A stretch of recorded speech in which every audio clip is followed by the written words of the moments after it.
জুবিন গাৰ্গ ডাঙৰীয়াৰ মৃত্যু আমাৰ অসমত কোনেও সহজভাৱে ল'ব পৰা নাই আৰু কেতিয়াও সহজভাৱে নলয়।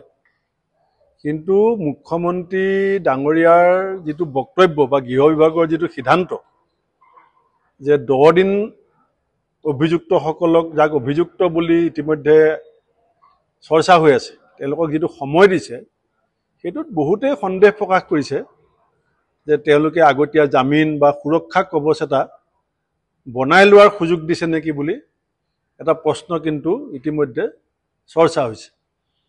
আৰু মই অসমৰ মুখ্যমন্ত্ৰী ডাঙৰীয়াক ক'ম যে এই ক্ষেত্ৰত যদি আপুনি অকণমানো গাফিলতি কৰা বুলি ৰাইজে অনুভৱ কৰে, সেইটো চৰকাৰৰ কাৰণে, অসমৰ কাৰণে আৰু আমাৰ চবৰে কাৰণে ভাল কথা নহ'ব।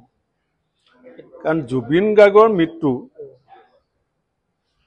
এইটো অসমীয়াত্বৰ ওপৰত আঘাত হৈছে, জাতীয়তাবাদী চিন্তা আৰু চেতনাৰ ওপৰত আঘাত হৈছে। গতিকে সেই আঘাতটো আপুনি নিৰূপণ কৰিবৰ কাৰণে অতি সংবেদনশীল এটা বিষয়ত চৰকাৰখন যিধৰণে আগবাঢ়িব লাগে, মই সেইটো চৰকাৰখনৰ পৰা আমি দেখিবলৈ পাম বুলি খুব ধৈৰ্য আৰু সহ্য কৰি পেলাই আমি ৰৈ আছোঁ।